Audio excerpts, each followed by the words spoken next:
हम लोग अभी एक व्यवस्था करने जा रहे हैं। अब तक जो स्वच्छता कर्मी कार्य करते थे, महीने भर कार्य करते थे, 8,000, 9,000, 10,000, 11,000 रुपए तक मात्र पाते थे।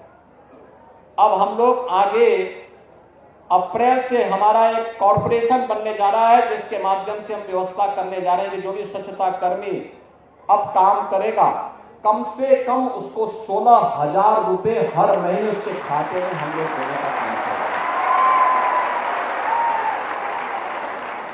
और मिनिमम वेजेस केवल सफाई कर्मियों को ही नहीं, उन स्वास्थ्य कर्मियों को भी जिन्हें पूरा वेज नहीं मिल पाता था, उन सबको भी हम इसके साथ जोड़ने जा रहे हैं। प्रदेश के अंदर जितने भी ऐसे कर्मचारी होंगे जो नहीं पाते थे, हम उस कॉर्पोरेशन के माध्यम से सीधे बैंक में उस कर्मचारी के बैंक खाते में पैसा देने का काम करेंगे। इसीलिए मैं वित्त मंत्री जी को बुलाया है। और अच्छा हुआ कि उन्होंने आप अपने को 60 साल का कहा है, तो 60 साल का उनका कार्य अब दिखेगा। क्योंकि अगर वे 80 साल बोल देते तो फिर तो लगता था कि वो बोलते रहे, लेकिन अब वो भूलेंगे नहीं, अब ये कार्य जरूर होगा। इसीलिए हम लोग इस कार्यक्रम के साथ जुड़े हैं। दूसरा है कि हम लोग जैसे ये कार्यक्रम आगे बढ़ेगा, हर उस कर्मचारी को, वह स्वच्छता कर्मी हो, स्वास्थ्य कर्मी हो या अन्य कोई भी कर्मचारी, उसको हम आयुष्मान भारत की 5 लाख रुपए की या मुख्यमंत्री जन आरोग्य योजना की 5 लाख की योजना के साथ जोड़ेंगे, जिससे फ्री में 5 लाख रुपए तक की स्वास्थ्य बीमा उसे प्राप्त हो सके। और ये जो पैसा आपको मिलेगा, ये सीधे आपके पास जाएगा। ये बोनस जो घोषणा हो रही है, ये भी आपके पास जाएगा और आने वाले समय में भी ये व्यवस्था आपको मिलेगी। बस जिस तन्मयता के साथ आपने कार्य किया है, इसको इसी तन्मयता के साथ लगने की आवश्यकता है। और अर्थव्यवस्था के बारे में तो कहना ही क्या है। दुनिया बहुचक है, आश्चर्यचकित है कि प्रधानमंत्री मोदी जी का मार्गदर्शन भारत को दुनिया की 5वीं बड़ी अर्थव्यवस्था बनाया है। और ये उन्हीं का मार्गदर्शन है। ये पहले भी संभावना थी, पहले के लोगों ने भारत की आस्था को सम्मान नहीं दिया, पहले की सरकारों ने भारत की आस्था को महत्व नहीं दिया। क्या प्रयागराज, क्या काशी, क्या अयोध्या, क्या मथुरा वृंदावन, क्या चित्रकूट, क्या गोरखपुर, क्या नैमिषारण्य, क्या सुखतीर्थ, क्या मां विंध्यवासिनी का धाम, हर ओर आज जो एक नई आस्था के साथ साथ अर्थव्यवस्था का आधार बना है, यह अद्भुत है। दुनिया अचंभित है, लालायित है। और केवल भारत ही नहीं, बहनों और भाइयों, दुनिया के अंदर के 1 दर्जन देशों के तो मंत्री या राष्ट्राध्यक्ष भी इस आयोजन का हिस्सा बने और 74 देशों के एम्बेसडर और हाई कमिश्नर भी आयोजन का हिस्सा बने। यानी पहली बार 80 से अधिक देशों के लोग इस आयोजन में भागीदार बनकर के जो आया, अभिभूत होकर के गया। 66 करोड़ 30 लाख की आबादी दुनिया के अंदर भारत और चीन के अलावा किसी अन्य देश के पास नहीं। चीन में लोकतंत्र नहीं, इसलिए सच्चाई सामने नहीं आती। भारत अकेला दुनिया का लोकतंत्र है जहां हर प्रकार की धार्मिक स्वतंत्रता का अधिकार है, अभिव्यक्ति की स्वतंत्रता का अधिकार भी है। और बहनों और भाइयों, आपको आज सम्मानित करते हुए और आपके साथ सहभोज में हिस्सा बनते हुए मेरा पूरा मंत्रिमंडल अभिभूत है और प्रधानमंत्री मोदी जी के प्रति आभार व्यक्त कर रहा है कि उन्होंने दुनिया को एक नई राह दिखाई है कि आध्यात्मिक टूरिज्म भी अर्थव्यवस्था का एक मजबूत आधार बन सकता है। वह ये जो विजन है, ये प्रधानमंत्री मोदी जी का विजन है और उन्हीं के विजन को हमने जमीनी धरातल पर उतार करके उत्तर प्रदेश के अंदर महाकुंभ के भव्य और दिव्य आयोजन को आगे बढ़ाने का काम किया है। मैं आदरणीय प्रधानमंत्री जी के द्वारा जो भी मार्गदर्शन दिया गया था और जो हमारी प्रदेश सरकार ने उसके लिए केंद्र सरकार के साथ मिलकर के रोड मैप तैयार किया था, उसको प्रयागराज मेला प्राधिकरण के मेलाधिकारी, यहां के मंडलायुक्त, यहां के जिलाधिकारी, सुरक्षा की दृष्टि से additional DG,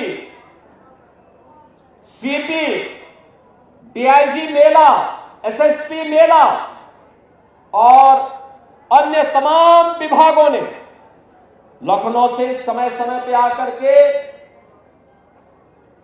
chief secretary, DGP, प्रमुख सचिव गृह, प्रमुख सचिव नगर विकास, प्रमुख सचिव सिंचाई, प्रमुख सचिव नमामि गंगे, प्रमुख सचिव स्वास्थ्य या जिस भी विभाग के प्रमुख सचिव से एमएसएमई, जिनसे भी कहा गया, मैं रात्रि को 10 बजे कहता था, सुबह में जानकारी लेता था कि वे क्या आगे उनसे क्या पूछा जाए, तब तक पता लगता था सुबह 6 बजे मुझे रिपोर्ट मिलती थी कि फलाने प्रमुख सचिव प्रयागराज पहुंच गए, प्रमुख सचिव नगर विकास, चेयरमैन पावर कारपोरेशन, वो तो यहां मंडलायुक्त भी थे। 2019 के महाकुंभ के प्रयागराज कुंभ के आयोजन को उनकी यहां पर जब ये मंडलायुक्त थे उस दौरान वह आयोजन हुआ था और उस दौरान इस बार भी समय समय पर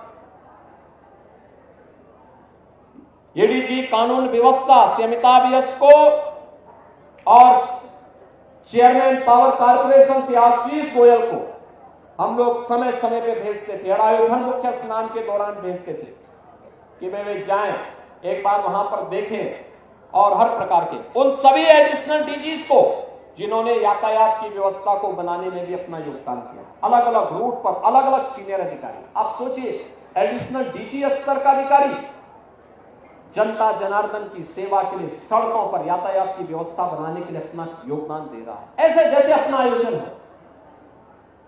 बहनों भाइयों, यह विभूत करने वाला क्षण है।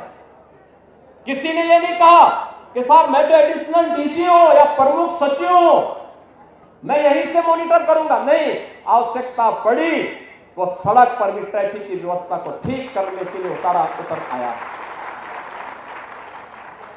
मुझे याद है मौनी अमावस्या के दिन लगभग 2 लाख बसेज को हम लोगों ने प्रयागराज के अगल बगल जनपदों में खड़ा किया था, होल्डिंग एरिया बना करके, क्योंकि 8 करोड़ श्रद्धालु प्रयागराज में था। कठिन था उन्हें संभालना और मैं देख रहा था वहां के अधिकारियों ने जिस प्राण प्रण से जुट करके, वहां की जनता जनार्दन ने जिस प्राण प्रण से जुट करके आतिथ्य सत्कार का उत्कृष्ट उदाहरण प्रस्तुत किया, अभिनंदनीय है। क्या मिर्जापुर, क्या जौनपुर, क्या भदोही, क्या प्रतापगढ़, क्या कौशाम्बी, क्या फतेहपुर, क्या चित्रकूट, क्या महोबा, हर एक जनपद में, क्या रायबरेली और अयोध्या और काशी को तो कहना ही क्या। काशी में प्रातः 4 साढ़े 4 बजे तक दर्शन हुए हैं, लाखों की संख्या में श्रद्धालु। अयोध्या धाम में भी यही, वे अधिकारी भी पूरी प्राणपण के साथ जुटे थे। रेलवे के हमारे अधिकारी, रेल मंत्री जी रात्रि में फोन करते थे कि कहां पे कितनी ट्रेन और भेजनी है। सिविल एविएशन विभाग, आदरणीय गृह मंत्री जी, आदरणीय प्रधानमंत्री जी और सभी भारत सरकार के मंत्रियों ने भी समय समय पर जो भी सहयोग की अपेक्षा की गई, भरपूर सहयोग करके अपना आयोजन बनाया, जिसका परिणाम था कि आज हम सब यहां पर इस खुशी के मौके पर यहां पर उपस्थित हुए हैं। मैं एक बार फिर से आप सभी स्वच्छता कर्मियों का, स्वास्थ्य कर्मियों का और अन्य विभाग के अपने सभी कर्मियों का हृदय से अभिनंदन करता हूं, आपका स्वागत करता हूं और आपको आश्वस्त करता हूं। आपने प्रयागराज के इस आयोजन को, महाकुंभ के इस आयोजन को एक भारत श्रेष्ठ भारत के आयोजन बनाने में अपने प्राण प्रण से जुड़ करके नींव के पत्थर के रूप में काम किया है। आपकी कार्य की सराहना पूरा देश कर रहा है, पूरी दुनिया कर रही है। और मैं इस अवसर पर अपनी सरकार की ओर से आप सबका हृदय से अभिनंदन करता हूं, आपका स्वागत करता हूं और आपको आश्वस्त करता हूं कि आपके वेलफेयर के लिए सरकार इसी तत्परता के साथ आगे कार्य करेगी। आप सभी के साथ मेरा एक पूरा मंत्रिमंडल सहभोज करने के लिए भी उतावला है, क्योंकि अब तक तो हम लोग दूर दूर से ही मिलते थे। क्योंकि मैं जब भी आता था मैं आयोजन में, तो मुझे विभिन्न अलग अलग कार्यक्रमों में जाने का अवसर मिलता था, आपके साथ नहीं बैठ पाता था। दूर से ही मैं हाथ हिलाता था तो मैं देखता था कोई ना कोई हमारा सफाई कर्मी या कोई ना कोई बहन वहां से हाथ हिला करके अभिवादन कर देती थी। लेकिन आज आपके साथ बैठ करके सभी लोग आनंदित होंगे। मैं एक बार फिर से 2019 में आदरणीय प्रधानमंत्री जी ने 5 प्रक्षालन के माध्यम से आपको सम्मान दिया था। आज हमारे सभी सहयोगी आपके साथ सहभोज में भागीदार बन करके आपका मान बढ़ाने का काम करेंगे, आपका सम्मान बढ़ाने का काम करेंगे। आप सबका मैं हृदय से स्वागत और अभिनंदन करता हूं। धन्यवाद। जय हिंद।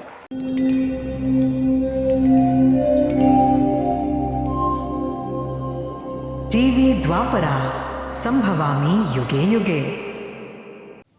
अगर ये प्रोग्राम आपको अच्छी लगी तो लाइक, शेयर और कमेंट करें। टीवी द्वापरा के प्रोग्राम्स को हमेशा देखने के लिए सब्सक्राइब करें, बेल आइकॉन दबाएं।